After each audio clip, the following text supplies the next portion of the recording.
Shalom. Shalom. Selamat sore ibu-ibu yang Tuhan Yesus kasihi. Kita bersyukur sore hari ini kita PKP GMI Antioquia memulai kembali persekutuan kaum perempuan walaupun harus melalui online. Tapi kita bersyukur untuk kasih setia Tuhan yang sudah menolong kita melewati tahun 2020 dan kita kembali boleh memulai pelayanan di tahun 2021 ini. Saya menyapa untuk ibu-ibu PKP yang ada di Banyuuri, Shalom. Yang ada di Pekalongan, Shalom. Bahkan ibu-ibu PKP yang ada di Surabaya, di Sidoarjo, Shalom. Kita siapkan hati kita sore ini untuk beribadah kepada Tuhan. Saya mengundang kita semua berdiri. Kita mau pujikan pujian besar setiamu Allah Bapakku.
Terima kasih Tuhan, kami bersyukur kalau kami boleh memulai ini semua bukan karena kekuatan kami, tapi semua adalah karena kasih anugerah Tuhan di dalam kehidupan kami, terutama untuk ibu-ibu PKP. Walaupun kami harus beribadah lewat online, tapi biarlah itu tidak mengurangi semangat, sukacita, atau ketekunan kami untuk beribadah kepada-Mu Tuhan. Tolong kami Tuhan, ibadah kami sore hari ini kami serahkan dari awal pertengahan ke akhirnya, biar jadi hanya di dalam nama Tuhan Yesus. Terpuji-pujilah Engkau Bapa di surga. Di dalam nama Tuhan Yesus kami berdoa, kami bersyukur dan kami berterima kasih. Haleluya. Amin. Tuhan, ibu-ibu, kita akan memuji Tuhan dengan penuh sukacita sore hari ini untuk segala yang Tuhan sudah kerjakan dalam kehidupan kita terutama sore hari ini kita bertemu lagi untuk memuji Tuhan. Kita bertemu lagi untuk puji Tuhan.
Hanya dekat Allah saja hatiku tenang.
Gunung batu kita, kota benteng kita, sebab hanya Dialah perlindungan kita, hanya Dialah kita menjadi tenang. Sebab itu Dialah kita tetap dekat dengan Tuhan, sehingga kita boleh memperoleh ketenangan. Puji Tuhan, Bapak Ibu, ibu-ibu yang Tuhan Yesus kasihi, sore hari ini kita akan menyembah Tuhan. Kita siapkan hati kita masuk dalam penyembahan. Sehingga kita semua bangkit berdiri. Kita mengatakan kasih setiamu yang kurasakan.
bersyukur Allah yang setia tidak pernah meninggalkan kita.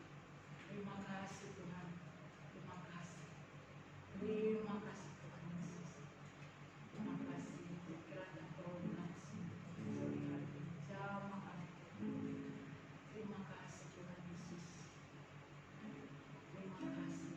Segala puji dan syukur, segala hormat kemuliaan bagi. Terima kasih Tuhan. Siapakah aku? Siapakah aku ini Tuhan? Dari biji matamu.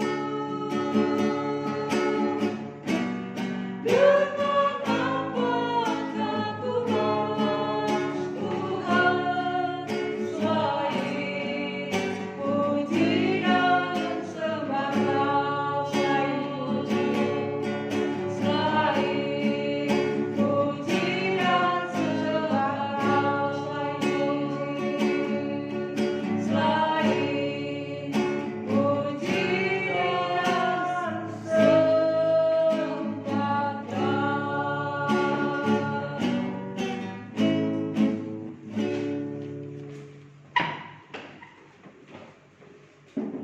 Mari kita berdoa.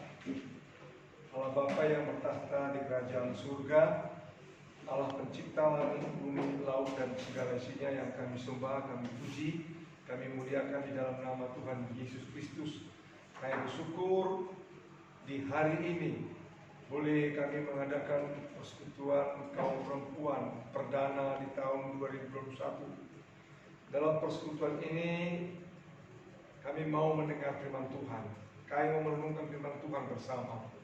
Biar Roh Kudus memberikan pencerahan dalam hati dan pikiran kami, agar firman Tuhan yang kami dengar menguatkan, menentukan kami, memotivasi kami lagi supaya kami boleh memuji, memuliakan dan menjadi berkat bagi banyak orang. Pakai juga hamba-Mu dengan segala keterbatasan oleh Roh-Mu yang Kudus untuk memberitakan firman-Mu, sehingga dalam pemberitaan Kau yang diagungkan, ditinggikan. Ini kami semua Tuhan siap untuk mendengar firman Tuhan. Dalam nama Tuhan Yesus kami berdoa dan bersyukur. Amin. Amin. Ibu-ibu yang saya kasihi dalam Tuhan Yesus Kristus, mari kita membuka Alkitab kita dari Matius pasal 12 ayat 33 sampai 37. Nanti saya baca, ibu-ibu mengikuti dalam hati ya. Saya baca ayat 33 sampai 37, ibu-ibu mengikutinya dari dalam hati di tempat masing-masing. Matius 12 ayat 33, jikalau suatu pohon kamu katakan baik, maka baik pula buahnya. Jikalau suatu pohon kamu katakan tidak baik, maka tidak baik pula buahnya. Sebab dari buahnya pohon itu dikenal. Hai kamu keturunan ular beludak, bagaimanakah kamu dapat mengucapkan hal-hal yang baik, sedangkan kamu sendiri jahat? Karena yang diucapkan mulut meluap dari hati. Orang yang baik mengeluarkan hal-hal yang baik dari perbendaharanya yang baik, dan orang yang jahat mengeluarkan hal-hal yang jahat dari perbendaharanya yang jahat. Tetapi aku berkata kepadamu, setiap kata sia-sia yang diucapkan orang harus dipertanggungjawabkannya pada hari penghakiman. Ayat 37, karena menurut ucapanmu engkau akan dibenarkan, dan menurut ucapanmu pula engkau akan dihukum. Ucapan yang menjadi berkah. Nah, ini tema kita. Jadi ucapan kita ini bisa menjadi berkat dan bisa juga membunuh orang. Bagaimana cara membunuh orang? Yaitu merendahkan martabat orang. Itu sama artinya mematahkan semangat orang. Itu sama artinya membunuh. Kita tahu dalam hukum Taurat dikatakan jangan membunuh. Mungkin dalam pikiran kita istilah membunuh itu hanya dengan senjata tajam. atau senjata api. Tidak, dengan perkataan pun kita bisa membunuh. Jadi dalam sekali pengertian dari hukum Taurat itu, jangan membunuh termasuk juga perkataan kita. Jangan sampai mematahkan semangat orang lain dan juga menghina orang lain. Itu sama artinya kita membunuh. Teks yang kita baca ini adalah dilatar belakangi Kristus Yesus, Tuhan menyembuhkan orang yang kerasukan setan, sekaligus tuli, sekaligus buta. Luar biasa kuasa yang dinyatakan Tuhan Yesus, karena memang Dia Allah yang menjadi manusia. Itu dari mulai ayat 22 sampai dengan ayat yang ke-32.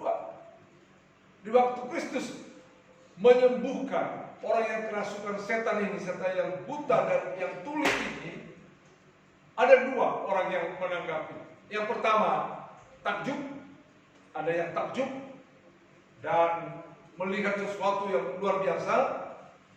Yang kedua tidak suka, bahkan menuduh yang tidak benar. Itulah dari orang Farisi. Dari perkataan orang Farisi inilah kita lihat nanti Kristus menasihati murid-murid sekaligus juga menegur orang Farisi supaya bertobat. Orang Farisi menuduh Yesus menyembuhkan orang yang buta dan tuli ini serta melepaskan dari kuasa setan dengan kuasa Beelzebul, artinya kuasa iblis. Tuhan Yesus mengatakan, bagaimana iblis mengusir iblis? Karena waktu itu Yesus dengan satu perkataan mengusir setan dari orang yang kerasukan itu. Jadi tidak mungkin iblis mengusir iblis, maka terpecahlah akan kerajaannya. Aku mengusir dalam nama Tuhan, dalam nama Allah. Tapi orang Farisi tetap tidak percaya. Maka Yesus mengatakan, orang menghujat anak manusia ada pengampunan, tapi kalau menghujat Roh Kudus tidak ada pengampunan. Kok apa bedanya? Anak manusia kan juga Allah, oknum kedua dari Allah Tritunggal. Roh Kudus juga Allah, oknum ketiga dari Allah Tritunggal. Kok apa bedanya? Menghujat anak manusia bisa diampuni, tapi menghujat Roh Kudus tidak ada pengampunannya. Bisa beda. Kenapa bisa beda? Karena Roh Kudus, oknum ketiga dari Allah Tritunggal, diutus nanti ke muka bumi. Itulah hari Pentakosta telah diutus, dicurahkan oleh Allah dan Anak, oleh Bapa dan Anak. Tujuannya adalah menginsafkan manusia akan dosa, menginsafkan manusia akan kebenaran, dan menginsafkan manusia akan penghakiman. Jadi Roh Kuduslah akan menginsafkan manusia akan dosa, sehingga ketika dia insaf, datang kepada Tuhan Yesus, bertobat, minta ampun kepada Tuhan Yesus Kristus. Jadi Roh Kudus adalah roh kebenaran, yaitu membawa orang berdosa kepada kebenaran, kepada Kristus. Itulah Roh Kudus diberikan Tuhan. Jadi selama orang itu tidak terbuka dan tidak mau dituntun oleh Roh Kudus, sama artinya menghujat Roh Kudus. Selama dia ditegur oleh Roh Kudus tentang dosanya, tidak mau minta ampun, selama itu menghujat Roh Kudus. Jadi intinya orang yang tahu tidak mau minta ampun ketika jelas ada teguran firman Tuhan, itulah disebut menghujat Roh Kudus. Selama tidak mau minta ampun, tidak mungkin ada pengampunan. Dan hanya Roh Kuduslah membawa orang berdosa sadar akan dosanya dan mengakui dosanya, minta ampun, maka Tuhan Yesus mengampuni. Bapa di sorga mengampuni. Sebab itu kalau orang menentang Roh Kudus, pasti menghujat Roh Kudus. Selama dia menentang Roh Kudus, tidak mungkin dapat pengampunan. Jadi ini jelas. Jadi kalau saya sekarang bisa menyembah Tuhan Yesus, menyembah Allah, percaya Tuhan Yesus mati, bangkit, naik ke sorga. Itu karya Roh Kudus dalam diri saya. Jadi kalau orang juga tidak mempercayai Yesus mati, Yesus bangkit naik ke sorga, selama itu juga dia menghujat Roh Kudus. Karena Roh Kudus yang memampukan orang untuk sujud menyembah Tuhan Yesus yang mati, yang bangkit, yang naik ke sorga, yang nanti akan datang. Jadi artinya, maka dikatakan Tuhan Yesus di dalam ayat 31, sebab itu aku berkata kepadamu, segala dosa dan hujat manusia akan diampuni, tetapi hujat terhadap Roh Kudus tidak akan diampuni. Artinya apa? Dosa dapat diampuni karena Roh Kudus telah membawa kita untuk terbuka, minta ampun dosa kita, dan minta Tuhan menyucikan dosa kita. Itu karya Roh Kudus, bukan karya kita, bukan hebat kita, bukan karena kesalehan kita. Jadi Roh Kudus. Oleh karena itulah, setelah Yesus mengajarkan itu tentang menghujat Roh Kudus, karena orang-orang Farisi ini jelas menghujat Roh Kudus. Selama dia menghujat Roh Kudus, selama tidak dapat pengampunan. Maka lanjutnya kata Tuhan Yesus, jikalau suatu pohon kamu katakan baik, maka baik pula buahnya. Jadi kita tahu, itulah dalam ayat 33 bagian terakhir, sebab dari buahnya pohon itu dikenal. Jadi kalau ucapan-ucapan orang Farisi ini memfitnah, menuduh tidak ada dasarnya, mengatakan Yesus menyembuhkan orang kena suka setan dengan kuasa Beelzebul. Nah, kita tahu, makanya kata Tuhan, kamu ini hatinya jahat. Jadi ini kita lihat. Jadi sekarang pun banyak begitu ya. Orang berbuat baik belum tentu diterima semua orang. Pasti ada yang hatinya jahat, tidak suka, bahkan menuduh, memfitnah. Perhatikan itu. Sekarang terjadi di Indonesia ini. Ada menteri yang berbuat baik, difitnah, dituduh, pencitraan. Pimpinan negara, presiden bikin baik, dituduh, pencitraan, semua. Jadi itu satu hal yang terjadi dalam dunia ini. Tapi ingat, jangan berhenti berbuat baik ketika Kristus menyuruh kita, menyelamatkan kita untuk berbuat baik. Maka berbuat baiklah, kendati pun ada orang nanti yang tidak menerima perbuatan baik kita. Jangan pernah berhenti. Karena memang begitu tipe manusia yang artinya kita tahu bahwa dari perbendaharaan hatinya orang itu jahat. Ingat. Jadi kalau ada orang berbuat baik dan tidak suka orang lain, ingat dia. Itu berarti hatinya jahat. Nah itu dikatakan. Maka kita tahu, nggak akan mungkin pisang dihasilkan oleh pohon nangka, ya kan nggak mungkin. Pisang pasti dihasilkan oleh pohon pisang, nah, nggak mungkin. Nah, ini yang dimaksudkan. Jadi orang yang baik, hatinya baik, pasti perbendaharaan katanya baik. Bagaimana orang baik itu adalah orang yang mau mendengar suara Roh Kudus, yang tidak menghujat Roh Kudus, datang bertobat, dan Roh Kudus akan membawa dia berbuat hal-hal yang baik. Kenapa? Roh Kudus sudah mengubah hatinya, sehingga hatinya ada perbendaharaan kata-kata yang baik dari dalam hatinya. Itu karya Roh Kudus. Kalau orang Farisi tidak ada, dia tidak percaya, maka dalam hatinya semua yang jahat. Semua. Kalau ada orang yang berbuat baik, dia tuduh yang macam-macam, dia fitnah, dia tidak terima. Nah itulah orang yang belum menerima Roh Kudus, orang yang suka menghujat Roh Kudus. Nah, jadi ini kita lihat. Oleh karena itu, katakan Tuhan Yesus, maka ada teguran ayat 34. Hai kamu keturunan ular budak, bagaimanakah dapat mengucapkan hal yang baik, sedangkan kamu sendiri jahat? Jadi ini teguran yang keras tentang orang Farisi. Keturunan ular budak, berarti yang jahat. Ya memang kita juga dulu jahat ya, semua kita jahat karena kita berdosa. Tapi oleh anugerah Tuhan, Roh Kudus menghantar kita untuk bertobat, menghantar kita untuk terima Tuhan Yesus, percaya Tuhan Yesus. Maka udah ada hal-hal yang baik dalam diri kita oleh karya Roh Kudus. Maka kita tidak lagi disebut keturunan ular budak, kita adalah keturunan ilahi. Artinya anak Allah karena Roh Kudus. Maka anak Allah ini punya perbendaharaan kata yang baik dari dirinya.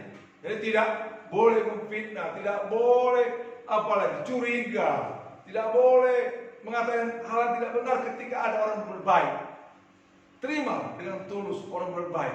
Apapun motivasinya hanya Tuhan yang tahu. Nggak perlu kita, motivasinya nanti salah itu. Berarti kita sendiri jahat di hati kita. Kita juga mungkin sering berbuat begitu. Sehingga ketika orang berbaik, kita mulai ragu. Apa ini maksudnya? Nah, itu salah. Kalau orang berbaik, kecuali kita meminta, lain. Kita minta pertolongan, minta belas kasihan, itu lain. Tapi kalau ada orang yang datang tiba-tiba berbuat baik untuk kita mulai curiga. Berarti hati kita yang tidak baik. Itu ingat. Kalau orang baik, kalau Roh Kudus bekerja, kita terima. Ini. Jadi jangan seperti orang Farisi, mudah Tuhan berbuat baik, mengusir setan dari jemaatnya, kan termasuk jemaat orang Farisi kan itu yang diusir. Matanya dicerikan, telinganya didengar, dan mendengar. Loh, masalah malah dicurigai. Nah ini, jadi itulah sekali lagi orang yang sudah dipenuhi Roh Kudus, dirubah oleh Roh Kudus, maka dalam perbenaran katanya ada dalam hatinya baik, kata-katanya pun baik, kata-katanya suka juga memuji orang, kata-katanya menjadi berkah. Kalau ada yang berbaik tidak perlu dicurigai, tidak perlu terus buat kelompok lagi untuk menyaingi berbuat baik yang lain lagi, tidak perlu itu. Berbuat baik bukan saling menyaingi, kewajiban orang yang sudah baik oleh karya Roh Kudus. Maka dikatakan dalam ayat yang ke-36 dikatakan, tetapi aku berkata kepadamu, setiap kata sia-sia yang diucapkan orang harus dipertanggungjawabkannya pada hari penghakiman. Ini Roh Kudus telah membawa kita supaya kalau kita pernah ada salah-salah berkata, segera minta ampun. Kalau ada kata kita menyakiti orang, segera berdamai, minta ampun. Tuhan, ampuni saya. Jadikan kata-kata saya menjadi berkat. Ayat 37, karena menurut ucapanmu engkau akan dibenarkan, dan menurut ucapanmu pula engkau akan dihukum. Itulah nanti hari penghakiman. Oleh karena itu, semua anak-anak Tuhan, oleh karena Roh Kudus sudah menjadi anak Tuhan, maka dalam perbenaran hatinya adalah baik, maka kata-katanya baik, kata-katanya menjadi berkat. Bukan mencurigai orang selalu, bukan merasa tersaingi kalau orang berbaik, tapi justru mendukung orang lain berbaik supaya sama-sama orang diberkati yang lain. Sekali lagi maka saya bilang, orang yang sudah dijamah Roh Kudus, yang sudah diubah oleh Roh Kudus, adalah kata-katanya menjadi berkat. Jadi ingat, karena nanti kita akan diminta pertanggungjawaban. Mari kita berdoa. Terima kasih Bapa di surga buat firman Tuhan yang kami dengar dan Roh Kudus mengajarkannya lebih dalam. Kami bersyukur kalau kami menjadi anak-anak Allah karena karya Roh Kudus dalam diri kami. Maka Tuhan sudah memperbaiki hati kami, membuat hati kami ada perbenaran kata-kata yang baik, sehingga kami mengucapkan kata-kata yang baik, kata-kata yang menjadi berkat bagi banyak orang Bapa. Terima kasih Tuhan. Kata sekali lagi firman Tuhan ini di kebaktian perdana ini Tuhan. Di tahun 2021 biarlah kata-kata kami, khususnya ibu-ibu yang ada di Jemaat Antioquia Surabaya, kata-kata yang menjadi berkat karena Roh Kudus berkarya memimpin kami di dalam kemuliaan nama Tuhan. Berkati kami semua. Dalam nama Tuhan kita berdoa. Amin.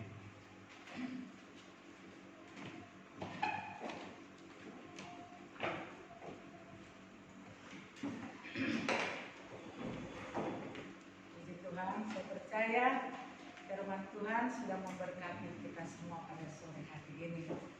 Sebelum kita akan memberikan persembahan dan akan berdoa syafaat, sebelumnya kita naik ke pujikan.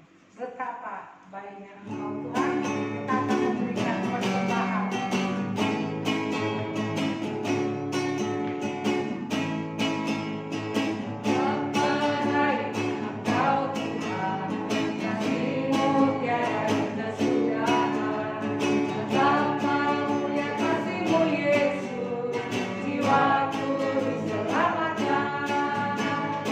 Hosana, ku memuji Tuhan. Hosana, ku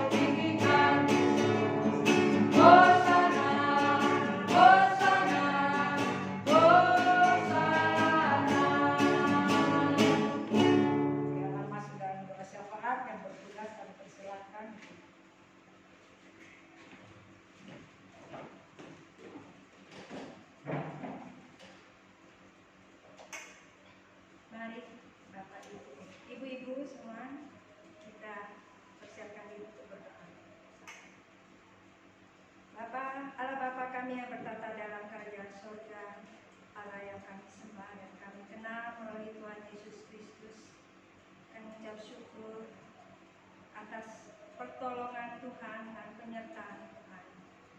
Sepanjang sampai hari ini Tuhan, Tuhan telah memelihara kami. Kami mengucap syukur Tuhan atas kebaktian perdana yang boleh kami adakan hari ini. Kami percaya Tuhan telah menyertai kami tahun 2020 yang lalu, dan tentunya kami percaya Tuhan juga akan menolong dan menyertai persekutuan kami sepanjang tahun 2021. Terima kasih Bapa di surga, terima kasih. Dan kami ucap syukur atas firman Tuhan yang sudah kami dengar oleh hamba-Mu Bapak Pendeta Charles Tambunan. Tuhan, biarlah kami semua ibu-ibu dapat memperbarui kehidupan kami dengan firman-Mu. Biarlah kami boleh berkata-kata yang menjadi berkat dan seturut dengan firman-Mu, sehingga kami boleh hidup sesuai dengan kehendak-Mu melalui Roh-Mu yang kudus yang akan menuntun kami, sehingga di tahun 2021 kami boleh menjadi alat-Mu di dalam persekutuan PKP Antioquia. Terima kasih Bapak di surga. Pada kesempatan sore hari ini juga kami ingin mendoakan untuk rencana persekutuan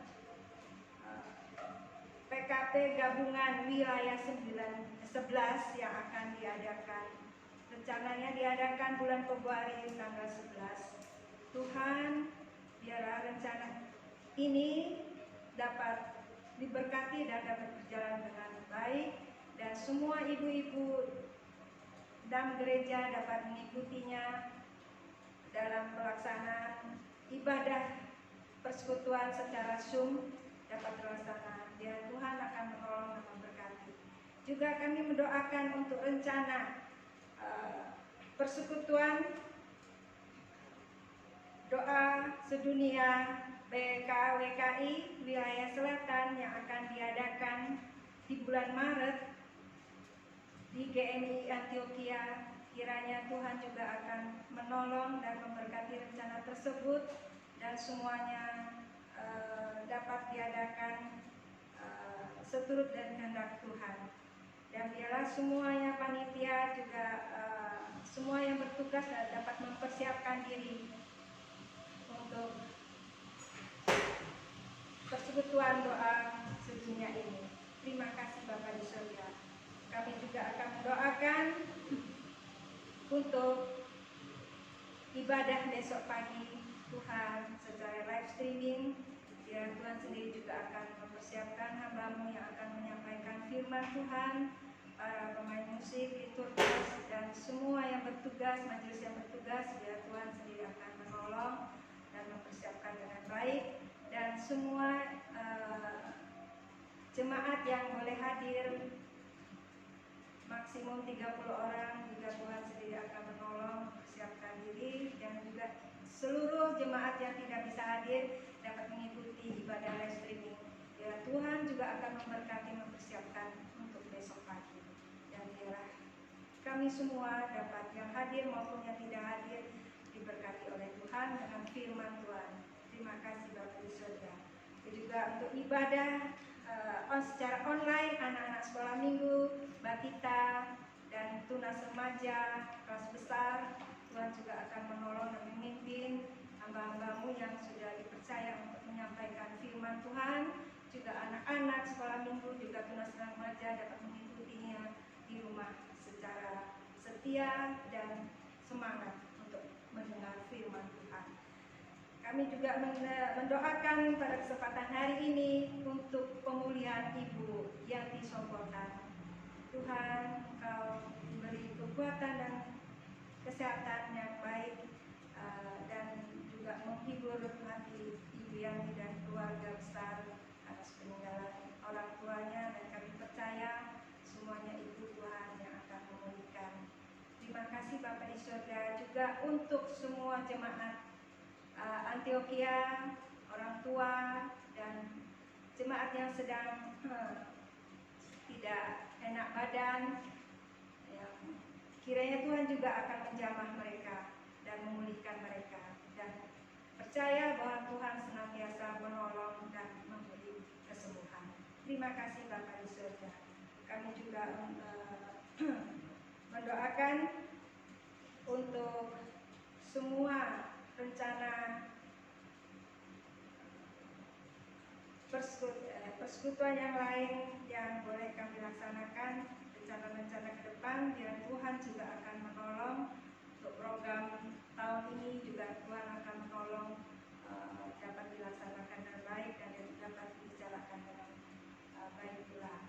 Dan kami tidak lupa untuk bangsa dan negara kami berdoakan baik dari pemerintahan pusat sampai ke daerah, sampai ke tempat yang terendah pun kiranya Tuhan juga akan menolong semua yang sudah diberi dari Bapak Presiden, para menteri, DPR, juga sampai lurah, camat, gubernur. Kiranya Tuhan sendiri akan menolong semua aparat pemerintahan, dari polisi dan yang bertanggung jawab untuk mengelola negara ini. Tuhan akan beri hikmat agar mengelola negara ini dengan baik, khususnya di zaman saat pandemi ini. Tuhan, secara ekonomi dan banyak hal yang terjadi, Tuhan juga menolong agar semuanya dapat diselesaikan dengan baik sehingga masyarakat Indonesia dapat tenang dan aman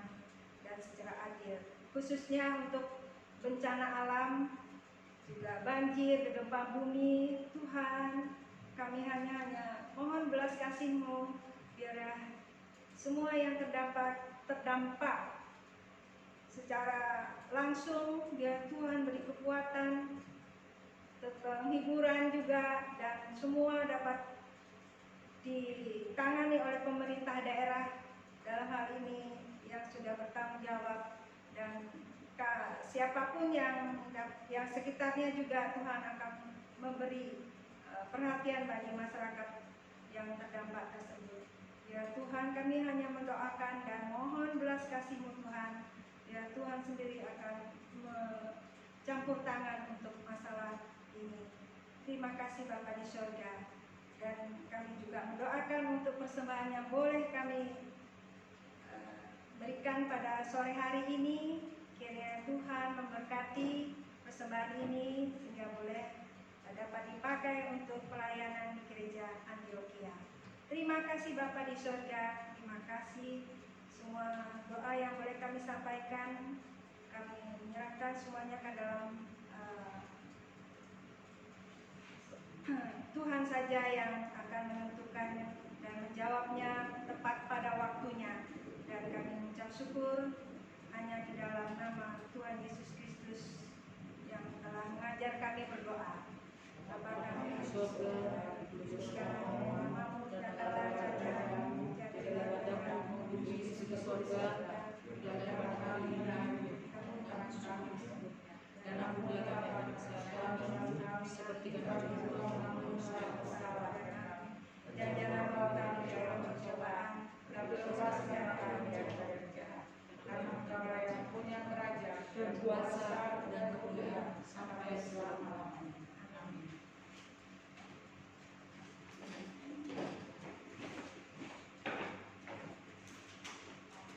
Ibu-ibu, kita akan mengakhiri ibadah persekutuan kaum perempuan sore hari ini. Kita akan menaikkan puji kami. Setiap langkahku diatur oleh Tuhan.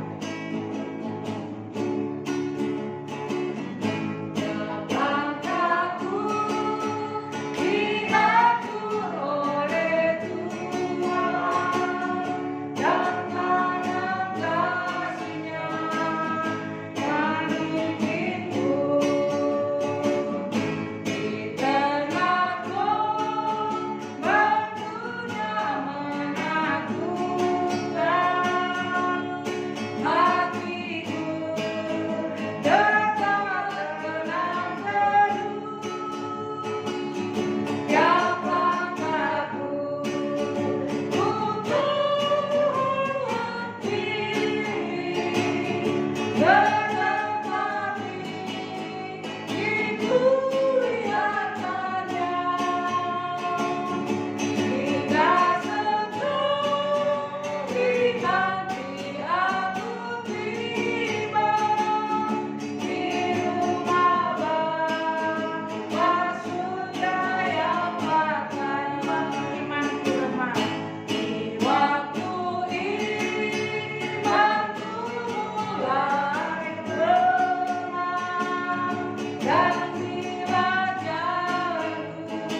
persekutuan kaum perempuan perdana di tahun 2021 ini, kami semua diberkati, baik yang melayani Tuhan maupun jemaatmu yang mendengar di rumah di mana mereka mendengar dan mengikutinya.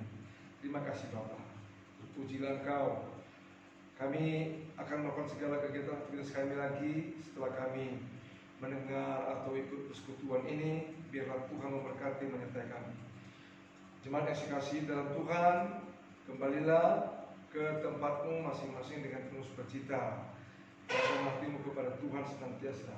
Terimalah berkat Tuhan, rahmat dan pengasihan dari Allah Bapa kita, serta persekutuan atau pertolongan dan kasih anugerah dari Tuhan Yesus Kristus, dan persekutuan pertolongan dari Roh Kudus menyertai kita dari sekarang sampai selama-lamanya. Amin. Bapak terima kasih.